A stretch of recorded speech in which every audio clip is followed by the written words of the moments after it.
আপনি যদি উসমানীয় সাম্রাজ্যের বিজয়ের কথা ভাবেন তবে আপনার চোখে ভেসে আসবে সে স্বর্ণযুগের ক্ষমতাধর সুলতান গ্র্যান্ড উজির শক্তিশালী সেনাপতির প্রতিচ্ছবি।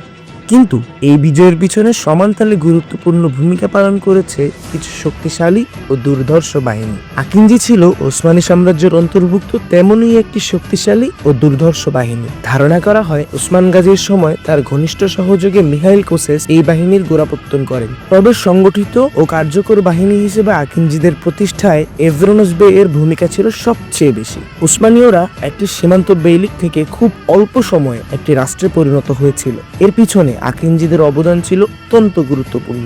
আকিনজিদের প্রধান ভূমিকা ছিল শত্রুপক্ষের সেনাবাহিনীর উপর গেরিলা কৌশলে আক্রমণ চালিয়ে তাদের ভীত ও বিভ্রান্ত করা। এদেরকে বলা হতো গম কাটার ধারালো কাস্তে। এরা সামনে থেকে শত্রুকে গমের মতোই কেটে ফেলত।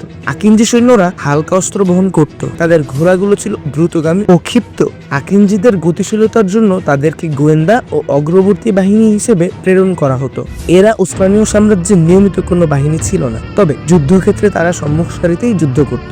হালকা অস্ত্র আর গতিময় ঘোড়ার কারণে আকিনজিরা সহজেই শত্রু বাহিনীর ভারী অশ্বারোহীদের ধরাশায়ী করে ফেলত। তাদের এলোপাতাড়ি ও দ্রুতগতির হামলায় শত্রু বাহিনী প্রায়শই দিশেহারা হয়ে পড়ত।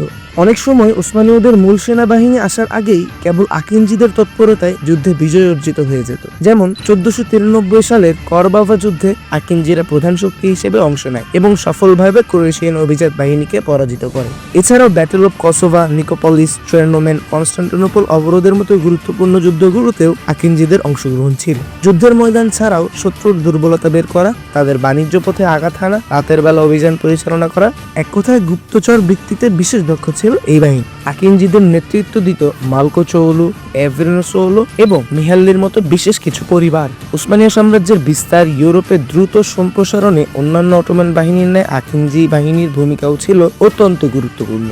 সাল 1595 উসমানীদের এফলাক যুদ্ধে পরাজয়ের ফলে হাজার হাজার আকিনজি সৈন্য ও বিশেষভাবে প্রশিক্ষিত বহু আকিনজি ঘোড়া মারা যায়। ফলে এই বাহিনী অনেক দুর্বল হয়ে পড়ে। এছাড়াও উসমানী সাম্রাজ্য কর্তৃক অভিযান পরিচালনায় স্থবিরতা নেমে আসলে আকিনজিদের ভূমিকা কমে আসতে থাকে। 1400 থেকে 1600 শতাব্দী পর্যন্ত আকিনজিরা কার্যকরভাবে কাজ করেছে, কিন্তু 1600 শতাব্দীর পর থেকে তাদের গুরুত্ব কমতে শুরু করে এবং 17 শতকের মধ্যে তারা কার্যত বিলুপ্ত হয়ে যায়। 1826 সালে জেনেসারিদের বিলুপ্তির সময় অন্যান্য পুরনো সামরিক ইউনিটের সঙ্গে আকিনজিদেরও আনুষ্ঠানিকভাবে বিলুপ্ত ঘোষণা করা হয়। এরপর সাহসী ও দুর্ধর্ষ এই আকিনজিদের কাহিনী টিকে থাকে শুধু লোকগাথা, লোকগান এবং ইতিহাসের ধূলিমাখা পাতায়।